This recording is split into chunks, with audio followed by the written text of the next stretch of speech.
Mi nombre es Anselmo Duarte, y hasta hoy todavía puedo escuchar el sonido de la voz de mi hijo resonando dentro de mi cabeza. A veces cierro los ojos y regreso exactamente a ese instante. La sala llena, las miradas pesadas, mi nuera tratando de aguantar la risa, y yo, parado, intentando entender en qué momento dejé de ser el padre y me convertí en un estorbo. Nadie imagina lo que pasa cuando la puerta se cierra y el silencio cae. Nadie sabe lo que un hombre hace cuando descubre que dentro de su propia casa hay algo escondido, algo que lo cambia todo. Y esa noche, justo esa noche, encontré la primera pista. Un detalle pequeño, pero tan serio, que hizo que mi corazón se helara. A partir de ahí, dejé de ser el viejo humillado, y empecé a ser el hombre que prepara su propia vuelta.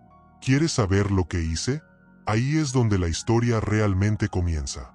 Antes de continuar, suscríbete al canal y activa las notificaciones para que no te pierdas ninguna historia de vida real como esta. Yo siempre fui ese padre que trabajó en silencio, tragándose el orgullo y el cansancio para ver a su hijo crecer con estudios, comodidad y comida en la mesa. Cuando él se casó, hice cuestión de recibir a mi nuera como si fuera una hija, llamándola mi nuera con cariño, compartiendo todo lo que tenía. Después de que su situación económica se les complicó, les ofrecí mi techo sin pensarlo 2 veces. Parecíamos una familia unida. Comida los domingos, risas en la cocina, mi corazón de suegro lleno de esperanza. Pero la misma casa que los acogió terminó convirtiéndose en el escenario de mi mayor caída moral. Ese día empezó como cualquier otro. Mesa llena, parientes, niños corriendo, olor a comida sencilla pero hecha con amor. Mi hijo ya venía raro, irritado, hablando fuerte con la esposa, tirando indirectas sobre cuentas atrasadas. Cuando comenté, con cuidado, que necesitaban controlar sus gastos, él explotó. Se levantó de la mesa, golpeó la madera y gritó: «Tú no eres nadie, viejo». El silencio que vino después fue más pesado que cualquier ofensa, porque la risa de mi nuera cortó el aire como un cuchillo. Mi nuera, la misma que siempre me llamaba suegrito querido, se rió por lo bajo, como si por fin se le hubiera caído la máscara. Miró a mi hijo y dijo, sin siquiera disimular: «Déjalo, amor, ese tiempo ya pasó, ahora la casa es nuestra». Ahí entendí que no era un arrebato, era una verdad incómoda que yo no quería ver. Me había convertido en un intruso dentro de mi propia casa. La sensación de traición no vino solo del grito de él, sino de la confesión silenciosa de ella, en esa sonrisa de quien ya decidió cuál es tu lugar. En ese instante, el padre se volvió estorbo, y el suegro se convirtió en motivo de burla. Mientras todos fingían que no habían escuchado bien, vi en los ojos de los otros familiares esa mirada de pena mezclada con vergüenza. Nadie sabía si defender al viejo humillado o ponerse del lado del hijo que siempre se vendió como el esposo trabajador, responsable, víctima de las circunstancias. Tragué el llanto, miré mi plato y dejé que la comida se enfriara, porque el hambre se me había ido. Por dentro, algo empezó a cambiar. En vez de reaccionar por impulso, sentí una calma extraña, como si la justicia hubiera empezado ahí, en silencio. Era el comienzo de una vuelta que ni yo imaginaba hasta dónde iba a llegar. Después de la comida, noté cómo la dinámica de la casa ya tenía tiempo cambiada, y yo simplemente no lo había visto. Mi nuera daba órdenes en todo, hablaba de la casa como si fuera la dueña, decidía quién entraba, que se podía mover y que no, y mi hijo solo repetía, como si yo fuera un huésped abusando de su buena voluntad. Comencé a observar detalles que antes pasaban desapercibidos. Cajones con llave, murmullos en el pasillo, miradas cruzadas cuando aparecía de sorpresa en la sala. Aquel episodio del grito no fue el inicio de la traición, fue solo la primera vez que dejaron escapar el secreto familiar frente a todos. Lo demás, bueno, lo demás solo lo entendí cuando descubrí lo que, de verdad, estaban planeando hacer conmigo. No tardé en darme cuenta de que el comportamiento de mi nuera no era simple arrogancia pasajera, era estrategia. De pronto, empezó a caminar por la casa como quien inspecciona un terreno que está a punto de comprar. Metía mano en mis armarios, revisaba mis cuentas, comentaba con mi hijo que el suegro ya se está volviendo demasiado olvidadizo. Yo fingía no notar nada, pero cada palabra parecía una semilla plantada para justificar una verdad incómoda sobre mí. Era como si estuviera viendo, en silencio, el inicio de un plan de traición cuidadosamente armado. Hubo un día en que llegué a la sala y los encontré susurrando, con mi nuera sosteniendo mis documentos como si fueran de ella. Cuando pregunté qué estaban haciendo, ella sonrió con ese gesto dulce que solo existe cuando quieren engañarte, y dijo, nada, suegrito, solo organizando las cosas para facilitarle la vida. Pero, sinceramente, aquello no sonaba a cuidado, sonaba a confesión. Mi hijo, antes tan cariñoso, empezó a tratarme como si yo fuera un niño, corrigiendo mis frases, dudando de mi memoria. Era tan absurdo que parecía estrategia de telenovela, pero estaba ocurriendo dentro de mi casa. Las consultas médicas inventadas empezaron después. Mi nuera llamaba a los parientes diciendo que yo estaba confundido, equivocando fechas, necesitando atención especial. Pero, curiosamente, nunca me llamaban para esas conversaciones. Querían crear la imagen de un padre incapaz, alguien que debía ser apartado de sus propias decisiones. Llegaron a hablar hasta de asilo, diciendo que sería por mi bien. Si alguna vez has sentido a alguien intentando apagar tu voz mientras todavía respiras, sabes exactamente el tipo de arrepentimiento tardío que esa gente enfrenta cuando la verdad aparece. Con el tiempo entendí que el objetivo era simple, quedarse con la casa. Mi nuera hablaba de la sala como nuestra sala, de la cocina como nuestra cocina, y mi hijo repetía, como si lo estuvieran entrenando. Empezaron a recibir visitas sin avisarme, a esconder cuentas, a cerrar puertas con llave. La sensación era clara. Yo, el dueño de la casa, estaba siendo tratado como intruso. Aquello no era descuido, era estrategia jurídica, emocional y moral. Yo estaba viviendo una revuelta silenciosa, solo que orquestada en mi contra. Pero lo que ellos no sabían es que yo ya estaba atento. Y mientras más intentaban arrinconarme, más estudiaba sus movimientos. Guardaba frases, observaba expresiones, registraba cambios extraños en mi cuenta bancaria, todo sin levantar sospechas. La justicia, cuando madura en silencio, se convierte en un arma afilada.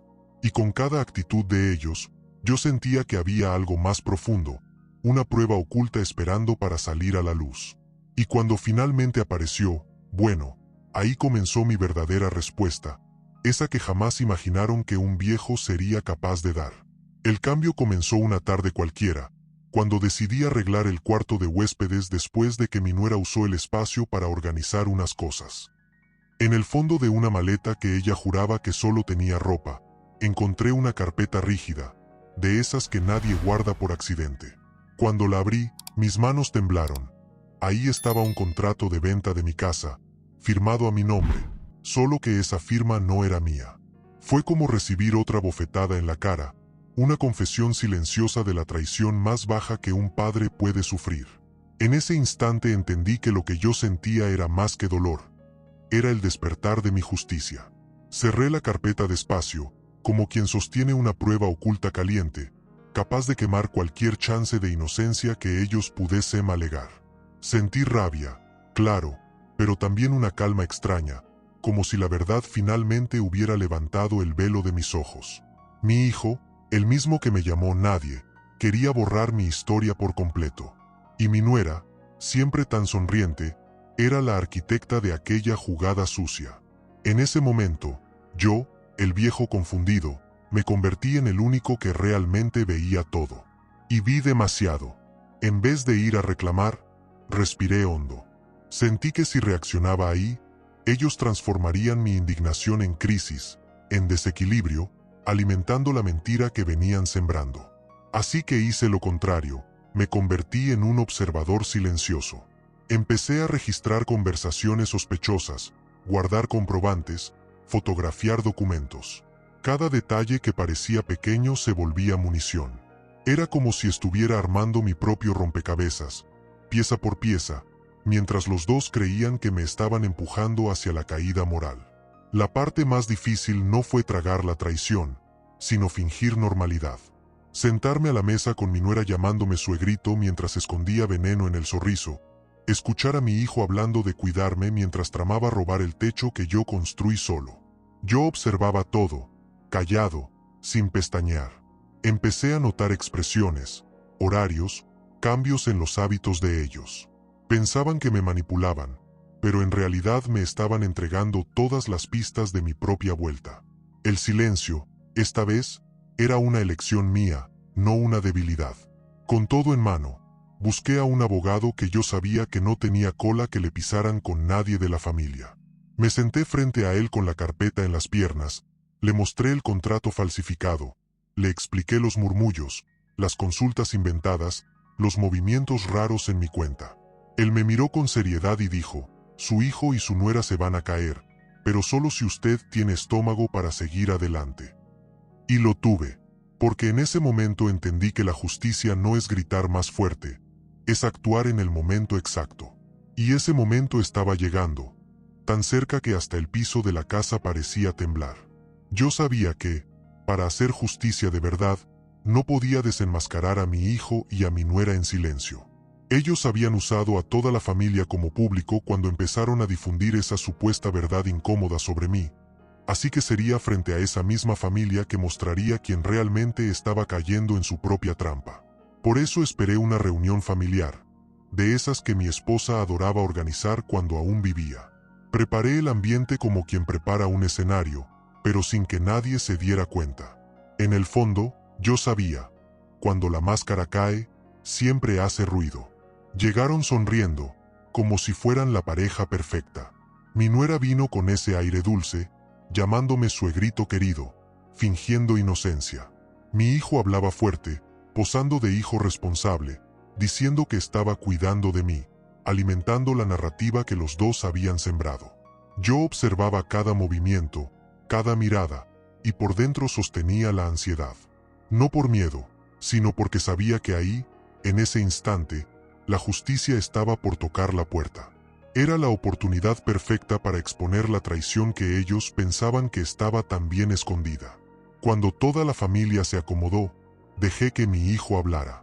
Le encantaba ser el centro de atención, le encantaba contar historias de cómo cargaba todo sobre los hombros, cómo era un esposo ejemplar, cómo hacía de todo para que el padre no se perdiera.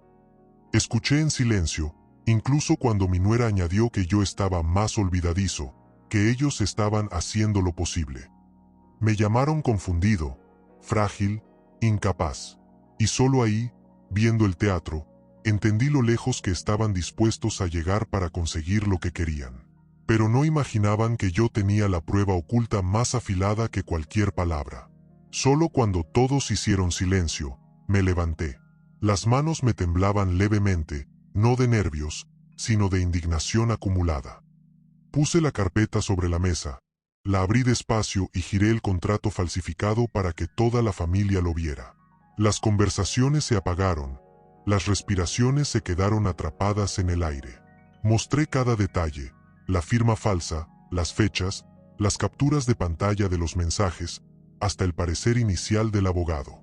Vi cómo se le borró el color a mi nuera del rostro y cómo mi hijo trató de inventar una excusa tan desesperada como inútil. Ahí comenzó la caída moral de ellos, y yo sentí, finalmente, que la justicia había encontrado el camino de vuelta a casa. Pero eso era solo la primera parte. Desenmascararlos públicamente era necesario, pero no suficiente. Yo sabía que el golpe final no sería emocional, sería práctico, jurídico, estratégico. Necesitaba proteger mi patrimonio, mi historia, mi dignidad, y asegurarme de que nunca más una nuera, un hijo o cualquier esposa pudiera manipular a un padre como intentaron hacerlo conmigo. La mesa estaba puesta, las máscaras en el suelo, y la vuelta apenas comenzaba a tomar forma. Lo que vino después fue lo que realmente cambió el juego. Después de aquella noche, yo sabía que no bastaba con desenmascarar a mi hijo y a mi nuera, tenía que actuar. Justicia sin acción se convierte en lamento, y yo no estaba dispuesto a vivir como víctima dentro de mi propia historia. Al día siguiente, aún con la carpeta en las manos, busqué de nuevo a mi abogado y empezamos los trámites. Anulé cualquier autorización que ellos pudieran tener, cancelé accesos bancarios, revisé documentos antiguos. Fue liberador darme cuenta de que, Incluso después de tanta traición, yo todavía tenía control sobre mi nombre. La vuelta finalmente había comenzado, y ya no había regreso. Mi nuera intentó hablar primero. Apareció en la cocina haciendo gracia, ofreciendo café, llamándome suegrito, como si nada hubiera pasado. Esta vez, no dejé que su sonrisa me engañara. Le dije, con calma, que ya no pondría las manos en nada que fuera mío, que no tendría más autoridad sobre mi casa, mi salud ni mi vida. Ella palideció. La máscara se cayó por completo justo ahí, cuando entendió que su plan había muerto antes de nacer. Fue el inicio de su caída moral, y ella lo sabía. Mi hijo vino después. Llegó con la voz entrecortada, diciendo que estaba arrepentido, que todo había sido un malentendido. Pero el arrepentimiento tardío no borra una firma falsificada, ni las tentativas de hacerme pasar por incapaz delante de la familia. Lloró, trató de abrazarme, intentó justificar la influencia de la esposa, quiso culpar la presión financiera. Pero en ese momento, yo ya no veía al niño que crié, veía al hombre que intentó destruir a su propio padre por ambición. Y yo no podía dejar eso sin consecuencias. Con el apoyo legal, registré todo. La denuncia por falsificación, el pedido de restricción, la protección patrimonial, la revisión completa del testamento. Por primera vez en mucho tiempo, sentí que la casa volvía a respirar, como si la energía de ellos estuviera siendo expulsada poco a poco. Mi nuera perdió el derecho de decidir cualquier cosa sobre mí, mi hijo fue obligado a enfrentar su propia vergüenza, y yo recuperé el lugar que nunca debí haber perdido. La justicia no devuelve el tiempo, pero devuelve la dignidad. Y eso, para mí, ya era suficiente. Así fue como cerré el ciclo, no con gritos, sino con estrategia. No con violencia, sino con lucidez. Mi vuelta se completó cuando finalmente entendí que proteger mi historia también era proteger quien fui y quien sigo siendo. Mi hijo y mi nuera cosecharon la caída moral que sembraron. Y yo, recuperé el silencio que no hiere, sino que cura. Pero esta historia, aunque parezca llegar a su final, aún deja un último punto abierto, porque cuando uno toca un secreto familiar, el pasado siempre encuentra la manera de pedir la última palabra. Sabes, después de todo lo que viví, me di cuenta de que la vida no avisa cuando va a ponerse de cabeza. Un día eres respetado como padre, como suegro, como hombre. Al día siguiente, quienes más amas intentan arrancarte la dignidad por la espalda. Y lo que hacemos con eso es lo que define quiénes somos de verdad.